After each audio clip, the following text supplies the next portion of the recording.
423 million years ago, Earth's continents lay barren and lifeless, their rocky surfaces baked under an alien sun with no protection from deadly ultraviolet radiation.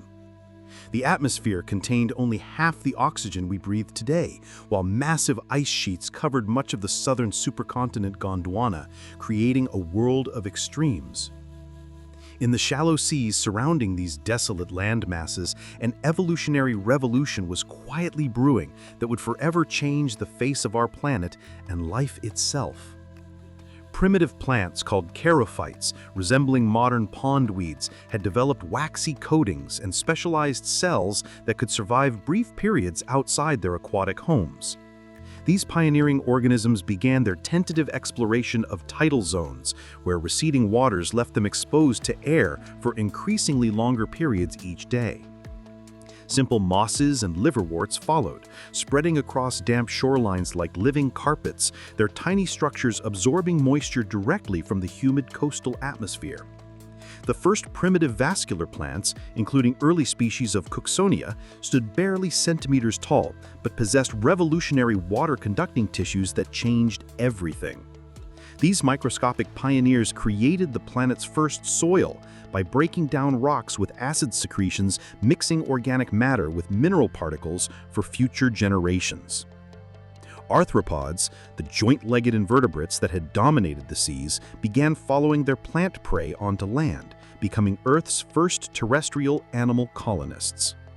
Primitive millipedes and centipedes scuttled through the emerging moss forests, feeding on decaying plant matter and creating the first terrestrial food webs. Early scorpions, still possessing gills adapted for breathing air, hunted these plant eaters in the steamy coastal environments where life clung to existence. The colonization wasn't uniform across the globe. It occurred in patches along coastlines where conditions were most favorable for survival outside water. Ancient fungi formed crucial partnerships with plant roots, creating the first mycorrhizal relationships that helped vegetation extract nutrients from the primitive soils.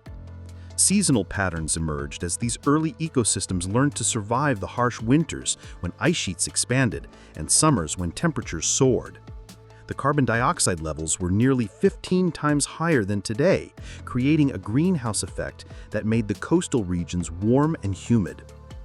Rivers began to change their behavior as vegetation stabilized their banks, reducing erosion and creating new habitats for emerging freshwater ecosystems. The first forests appeared as plants grew taller, competing for sunlight and creating shaded microenvironments that harbored new species of early colonizers. Spores carried by wind allowed plants to spread inland, establishing isolated populations that gradually expanded into the continental interiors over millions of years. Marine ecosystems felt the impact as terrestrial runoff changed ocean chemistry, affecting the evolution of sea creatures and coral reef development. The ozone layer began forming as photosynthesis increased atmospheric oxygen, gradually providing protection from the sun's deadly ultraviolet radiation for surface life. Primitive amphibians evolved from fish ancestors, developing lungs and legs to exploit the new terrestrial food sources becoming available in coastal wetlands. The transformation wasn't rapid by human standards, unfolding over millions of years as each generation pushed slightly further from their aquatic origins. By the end of the Ludlow Stage, permanent terrestrial ecosystems had established themselves, setting the foundation for all future land-based life on Earth. This silent conquest of land during the Ludlow period represents one of the most significant evolutionary transitions in Earth's history, forever changing our planet's destiny.